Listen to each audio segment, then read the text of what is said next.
खिंचवाने पहले आई।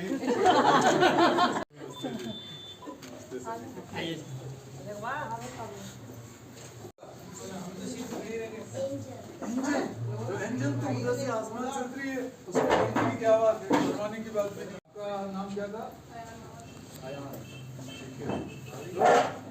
कौन है एंजल? आप हैं कि ये? आप अकेले हैं? ये तो नहीं है। ये कौन है?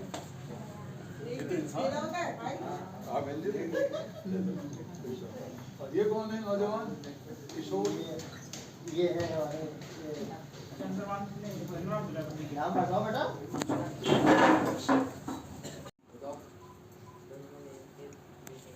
और पिता किसके? पार्वती का पिता कौन है? अच्छा हुआ आपके घर में एक शिव पैदा नहीं हुआ, नहीं मुश्किल हो जाता।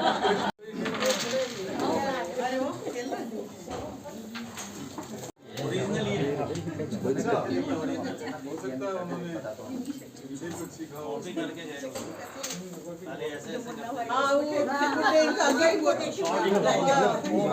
वो याद करता है। सचमुच चल रहा था क्या?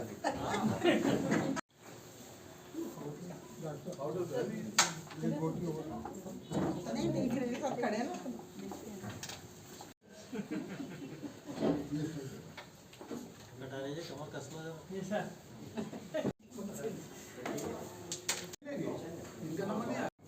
ये तो इंटरनेशनल तो है, लेकिन हमें भारतीय का गुड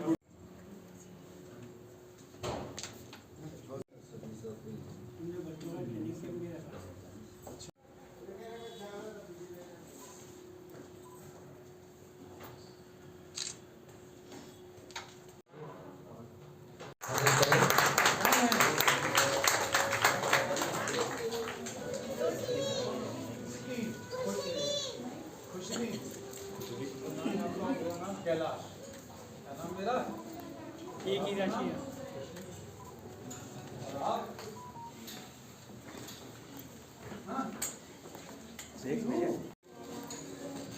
वाह वाह बहुत सुंदर नाम।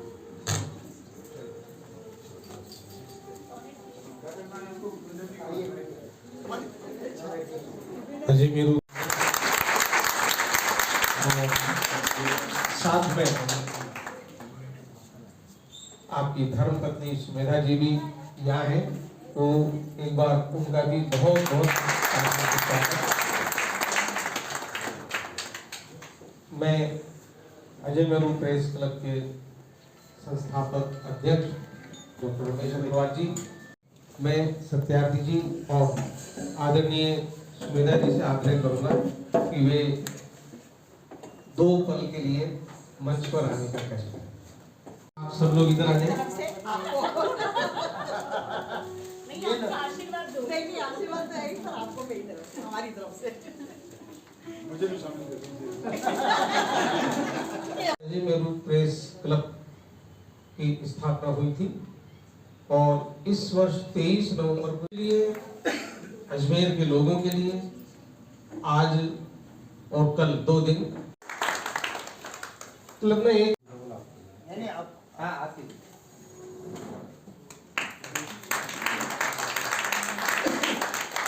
तालियों में कभी से करते हैं।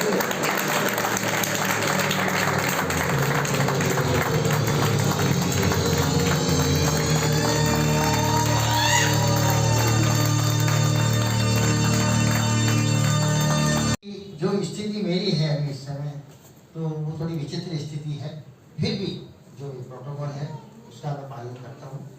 और नोबेल शांति पुरस्कार विजेता कैलाश सत्यार्थी जी अजय मेरू प्रेस क्लब के लिए कोई नए नहीं है। आप सभी लोग जानते हैं कि कैलाश जी सत्यार्थी हमारे अजय मेरू प्रेस क्लब के मानस सदस्य पहले से हैं। अजमेर से कैलाश जी का नाता बहुत पुराना रहा है। मैं आपको सिर्फ एक बात बताना चाहता हूँ कि कैलाश जी का जीवन सिर्फ ये आप लोगों आए क्लब में तो आपने देखा होगा, ये आप लोगों से मिलने में रुचि नहीं थी, बच्चों से मिलने में रुचि थी। तो इनका पूरा जीवन जो है वो बच्चों के उत्थान बच्चों के उस राइट्स को, अधिकार को लेके पूरा जीवन उसी में समर्पित कर दिया गया। तो एक ऐसे जो हमारे क्लब के ये नए नहीं हैं, अजय क्लब के पहले से मानस सदस्य हैं, स्वागत करेंगे।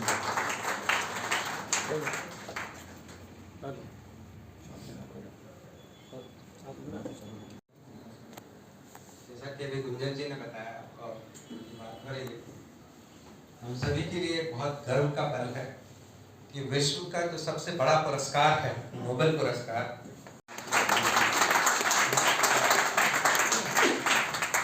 वो भी ऐसे अवसर पर मौजूद हैं जो कि अभी जैसा कि गुंजन जी ने कहा कि जो इन पिछले 24 वर्षों के दौरान हमारे लिए सबसे महत्वपूर्ण क्षण जो है, हम एक बहुत बड़े प्रेस क्लब की विकास यात्रा का जो एक बहुत सबसे बड़ा पहला बड़ा पड़ाव जो है, उस क्षण पर वो यहाँ पे हमारे बीच मौजूद हैं। हम सब उनका हार्दिक स्वागत करते हैं। अधिक विस्तार से मैं बात आज नहीं करूँगा, तो कल हम विस्तार से इन क्षणों का हम विश्लेषण करने वाले हैं, मूल्यांकन करने वाले हैं, इस पर बातचीत करने वाले हैं। आदरणीय कैलाश जी को भी हम थैंक यू। क्योंकि आज हमने और वो क्लब में मौजूद, अब मैं सत्यार्थी जी से हमारे काफी सारे लोग मिलना चाहते हैं, बच्चे भी उनसे मिलना, महिलाएं जो है कर में पड़ गई हैं और नहीं तो दूसरों को बेचनी पड़ रही है।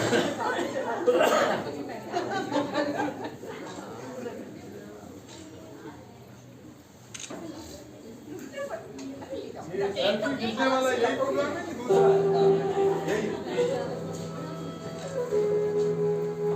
यही इधर आ जाओ, अरे इधर आओ, इधर खड़े हो जाओ।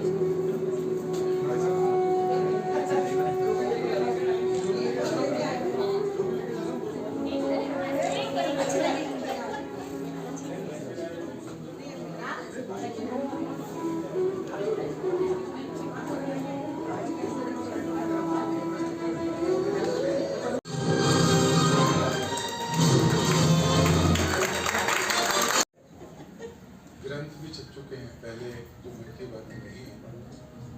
तो आप लोगों के मन में कोई बात हो मेरे से पूछने की, तो आप बेझिझक पूछिए।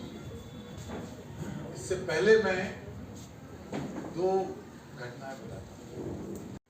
तो सामान्य तौर पर ये जो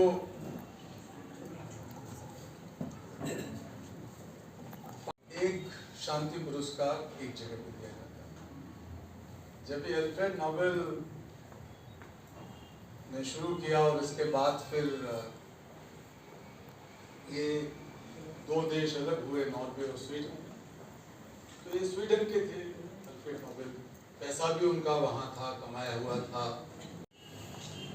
तो काफी ये हुआ कि भाई अगर ये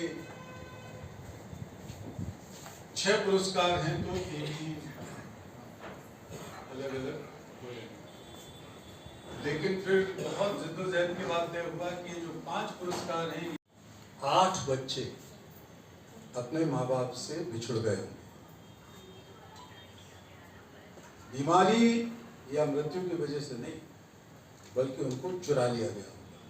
हर घंटे में भारत से 8 बच्चे चुराए जाते हैं, ये भारत सरकार का आंकड़ा है।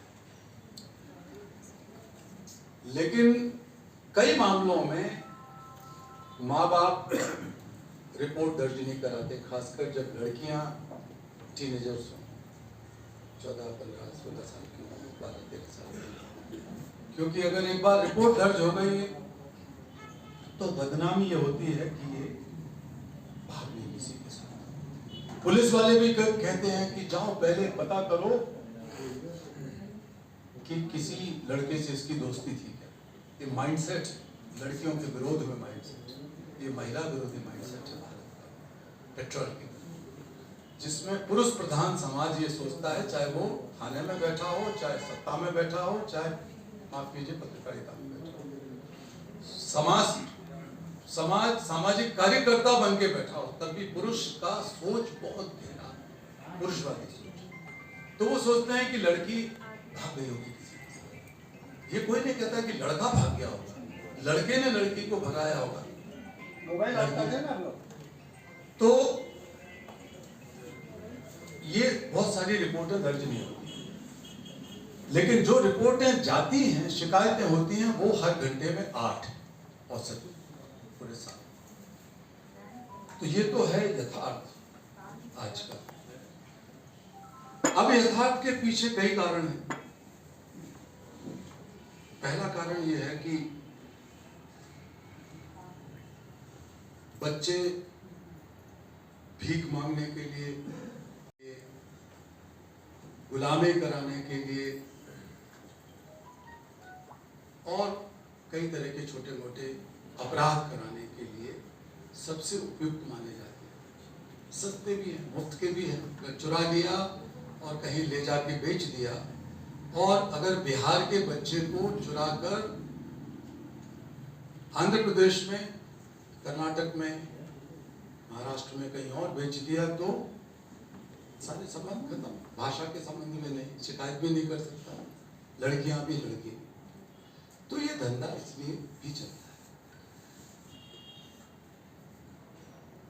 परिवार के लोग भी बच्चों को ढंग से